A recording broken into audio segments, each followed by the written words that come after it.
पाटीदार समाज की इस धर्मशाला जहां भगवान भोलेनाथ की सूक्ष्म उपस्थिति विद्यमान है। 33 कोटि देव शक्तियां यहाँ पर विराजमान हैं एवं इस धराधाम के सूक्ष्म रूप में उपस्थित सभी सूक्ष्म देव शक्तियां एवं इस पावन कथा का आयोजन करने वाले धर्मशील परम शिव भक्त, जिनकी अर्धांगिनी के दिव्य प्रेरणा से यह पावन ज्ञानमयी गंगा का उतरने इस पावन क्षेत्र में हो रहा है, ऐसे आदरणीय श्री मोहनलाल मुरली वाले एवं उनकी धर्मपत्नी, साथ में उनके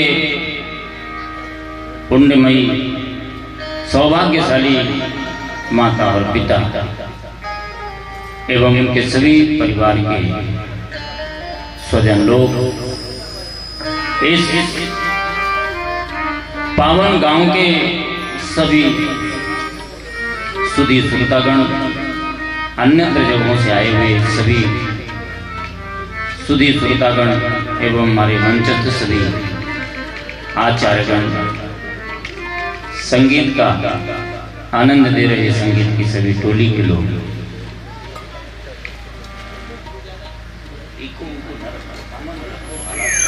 कल जैसा था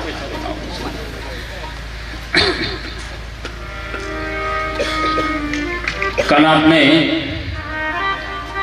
भगवान शिव के इस महापुराण के सुनने का महात्मा क्या है, ये दो कथाओं के माध्यम से सुना था। इस कथा के श्रवण करने से बड़े बड़े यज्ञों का पुण्य, बड़े बड़े तीर्थों का पुण्य, बड़ी बड़ी साधनाओं का पुण्य सहज प्राप्त हो जाता है।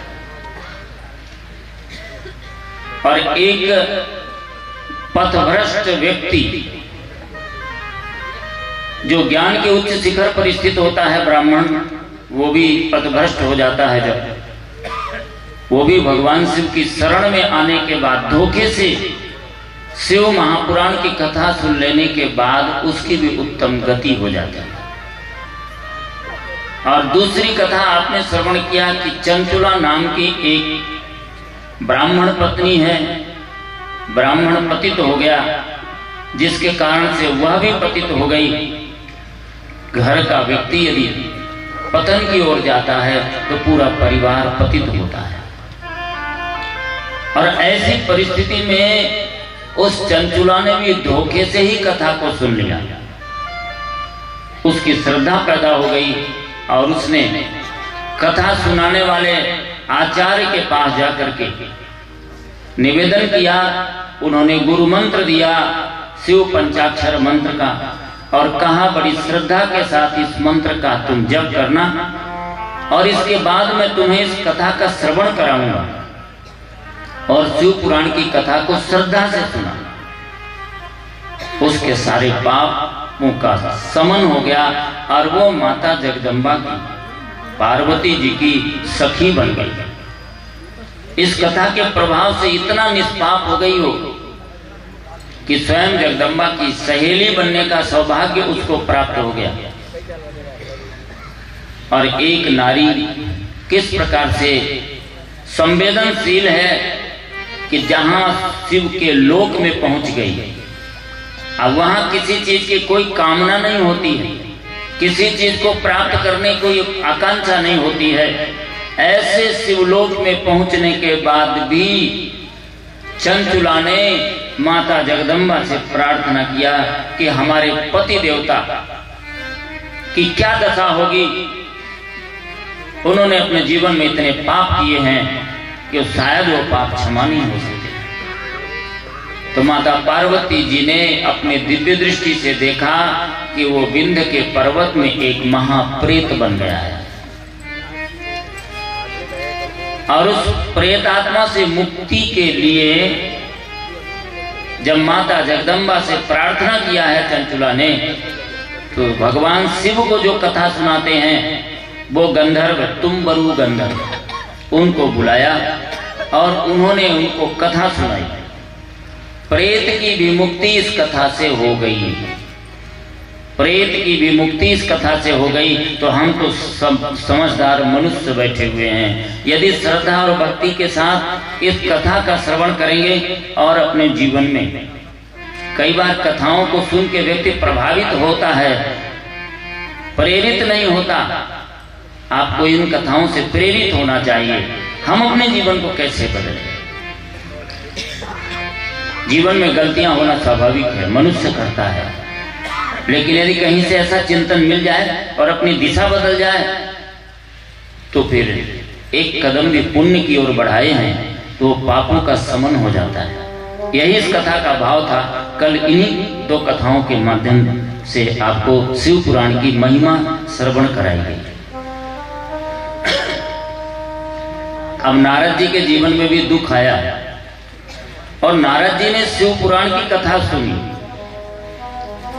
तो शौनकादिक ऋषियों ने पूछा कि सूत जी, नारद जी के जीवन में कौन सा दुख आ गया? नारद जी के ना तो कोई बाल बच्चे हैं, ना कोई कामनाएं हैं, ऐसे वीतरागी संत हैं जिन्हें कुछ भी पाने की जरूरत नहीं है, और जब चाह गई चिंता गई मनुआ बेपरवाह, जिसको कछु न चाहिए वो साहन का साह। अब उन्हें तो कुछ चाहिए नहीं, काहे का टेंशन हो गया, किस बात का दुख हो गया नारद जी को, जरा उसको सुनाइए विस्तार से। और नारद की मोह से ही रामचरितमानस की कथा भी शुरू हुई थी, और नारद जी के मोह से ही शिव पुराण की कथा भी शुरू हो रही है। एकस्मिन् समये विप्रा नारदो मुनि सत्तमः ब्रह्मपुत्र विनीतात्मा तपोर्थम मन आदधे। वैसे नारद जी तो वैसे परम तपस्वी हैं,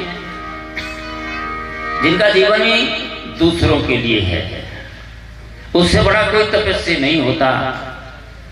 औरों के हित जो जीता है, औरों के हित जो मरता है, उसका हर आंसू रामायण, प्रत्येक कर्म ही गीता है। जो औरों के लिए जीता है, औरों के लिए मरता है, उसे रामायण और गीता कुछ पढ़ने की जरूरत नहीं है, उसके जीवन में उतर गया है। सभी धर्म ग्रंथ यही तो प्रेरणा देते हैं। कार्य में उतर गया तो फिर पढ़ने की जरूरत क्या है? नारद तो ऐसे ही तपस्वी, पूरा जीवन जिसके लिए समर्पित है, लोक पीड़ा के लिए। ऐसे नारद के मन में एक दिन आया कि चलो एकांत बैठ के तपस्या करते हैं। देखिए, तपस्या से भी कई बार व्यक्ति को घमंड आ जाता है, अहंकार आ जाता है। बहुत सारा दान करने के बाद भी अहंकार आ जाता है, और जब भी अहंकार आता है तो जीवन में पतन की शुरुआत हो जाती है। और नारद जी ने तपस्या करने के लिए एकांत केदार आश्रम में पहुंच गए और एक गुफा के अंदर बैठ गए।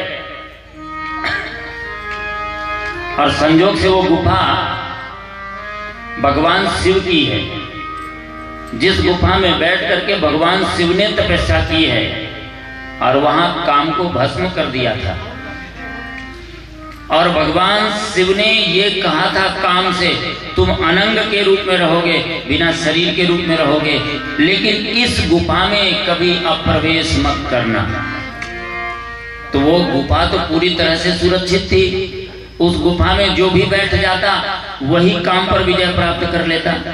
इसमें नारद की कोई महानता नहीं थी, लेकिन नारद जी जब तपस्या करने लगे तो वहां पर उनकी तपस्या को देख करके कामदेव आए, और कामदेव नारद को प्रणाम करके चले गए।